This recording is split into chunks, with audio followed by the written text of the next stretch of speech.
Welcome to another episode, excuse me, frog in the throat, Bikes and Beers Adventures, 12 Beers at Christmas.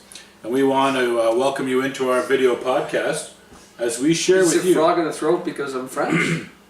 No, it wasn't meant like that. I apologize. Did you take it that way? I don't know.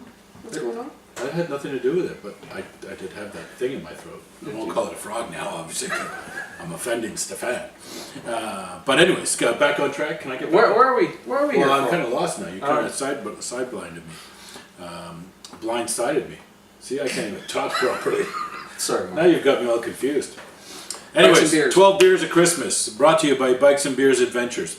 What we decided to do this year is launch a video podcast. We want to share with you some of our passion, which is our favorite beers that we have drank over the past year or 2 or 3 or 10, and we want to kind of say these are our picks for the Christmas season.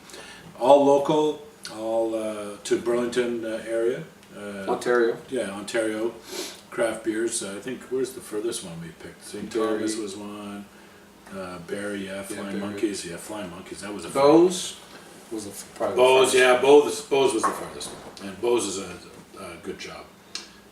But we're not here to talk about Bose. No, we're here to talk about someone else. Art. Yes, Collective Arts from Hamilton. Yes, right next door, which is awesome. Today we're going to profile Rhyme and Reason, which is a session IPA from them. Collective Arts has a ton of different beers. Yep. A couple back here. So, someone kind of twisted that around. But State of Mind, which is a session IPA. But don't you love the cans though? Oh, I love That's the one cans. thing about Collective Art I really truly love. Is they the really art. focus on the arts and music. Well, that's their vision. That's their premise, right? It's their shtick. It's the marriage of good craft beer with local musicians and artists. That's right. And it shows with their cans. They're very creative. And the cans will change. If people go to the store to look for a Rhyme and Reason, the art on the can might change. Absolutely. So take a look at yours. Yeah. So look at the artwork on your can, and look at the artwork on mine. So if you see the two cans, the same beer, but different artwork. Do you know that every 3 months they get artists to submit their artwork for the cans? The winner gets $200 US. Yeah, I did know that. That's a pretty neat idea. I think that's a great idea. Do you know when they were founded? 2013. How'd you know that? It's written in Their website? it's in that piece of paper marked It's on the before piece of paper. Anyways, so we're going to try out the Rhyme and Reason. By the way, in case you don't know yet, I'm Mark and this is Stefan. Hi guys. So we're going to give you basically our taste impressions of the beer. Rhyme and Reason, I was mistaken earlier. I called it, I think, a session IPA. It's a Citra Pale Ale. That's so right. the session IPA is the actual State of Mind. And it falls under the American Pale Ale. Yes. So American Pale Ale, for the folks don't really know, is that they're a little hoppier, a little bit bitter. Yes. And this one's... Which we're going to attest to that in a minute here. This is a nice 55 IBU. 55. So what's that mean? Well, just the higher the IBU, the more bitterness. Yes. So this is actually not going to... It shouldn't be that bitter. No. It should be actually... middle Yeah, it should be pretty good. Yeah. Anything else here that's of interest? Everyone knows they're located in Hamilton. What was the brewery that was there before? Lakeport, wasn't it? It was Lakeport. Yeah, so Lakeport, now it's Collective Arts, and they've been there since 2013. I think Nickelbrook was attached to them for a while. They were for a bit. Yeah. 5.7% alcohol, so yeah, you're going to get a little bit more bite to this. It's got a hop citra and a Simcoe flavor, the Simcoe hops. What else we got? Oh. Excuse me, folks, he sprayed on my pants. I couldn't wait any longer, man. You're making me thirsty. Let's get down to the dirty business. Drink the beer. Drink the beer.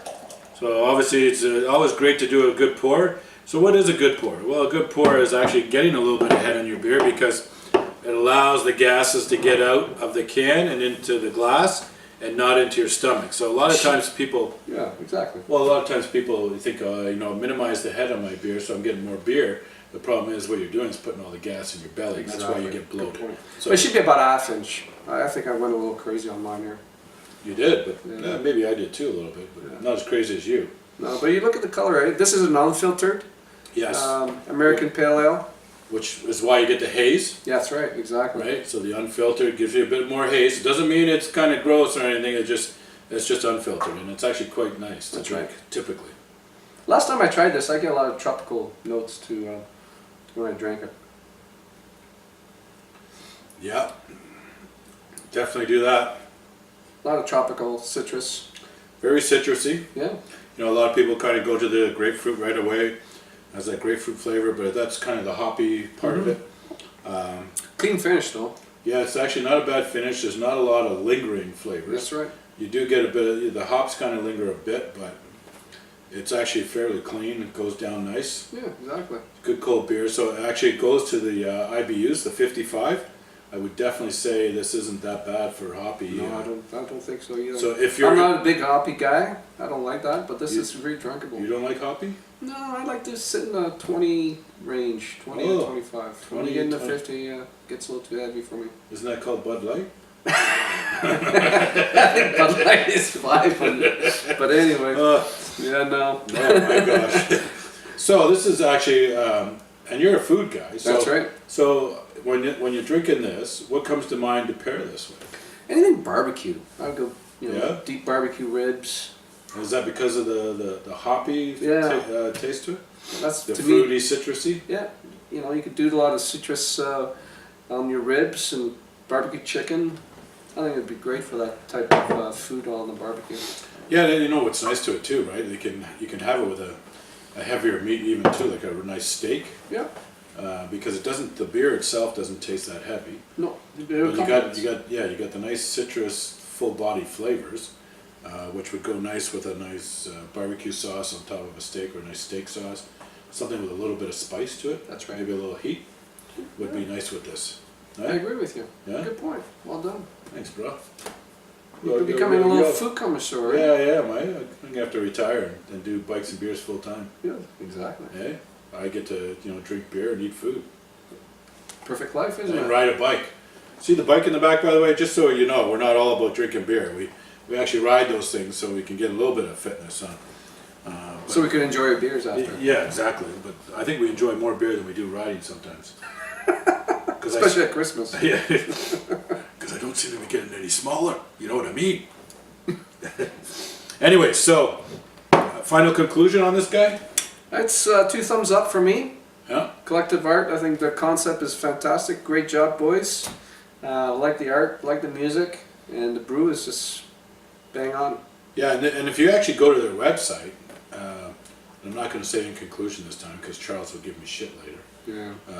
But they do a ton of beers. Like I think there's like close to 200 beers listed there, and I'm exaggerating, but there is a ton of beers because they do all these kind of session type beers in the sense that they'll brew a small batch for a specific purpose or a specific campaign or what have you. They got a ton of different beers out there. Lots of different artists that are supported through the program, musicians as well. And their bar is the brewery's open. Yeah. And you could go do And some tours, flights, you can do yeah? tours You as can do well flights. there, which is great. Pretty good group of people. We've tried to do some work with them. We're going to do some work with them next year, hopefully, with craft beer dinners. So doing the food pairings with some of their beers, and plus they're local. They're just like right around 15, the corner. yeah, 15 minutes from us. Boop, boop, boop. Which would be good. I don't know why I did that. I hit my pom pom and I thought I'd play with it. So go out there, enjoy the beer, go to the brewery. Where can you get it? The LCBO? Yes, actually, Brewers LCBO. Retail? Yeah, LCBO stocks them pretty good. Yeah. A couple of the grocery stores I've seen them in. Yeah, and if you're looking for a specific one, go online, look it up, make sure it's available at your liquor store or your beer store near you. But they are in both spots. And Well, let's enjoy it. Cheers, buddy. so we're done? I think we're done. Okay, we're done. Cheers. Thanks for tuning in. Check us out, bikesandbeersadventures.com, Facebook, Bikes and Beers Adventures. Give us your feedback. Get out there, try this beer, and let us know what you think. Because sometimes it's not about us. We drink quite a bit of this stuff, and we have an acquired taste for it. Be interested for those first-timers to know what they've got Exactly. Good for point. feedback. Eh? Leave it on the website. Yeah, leave it on the website. Facebook. Facebook. That thing. Yeah, that thing. Cheers. Cheers. Merry Christmas.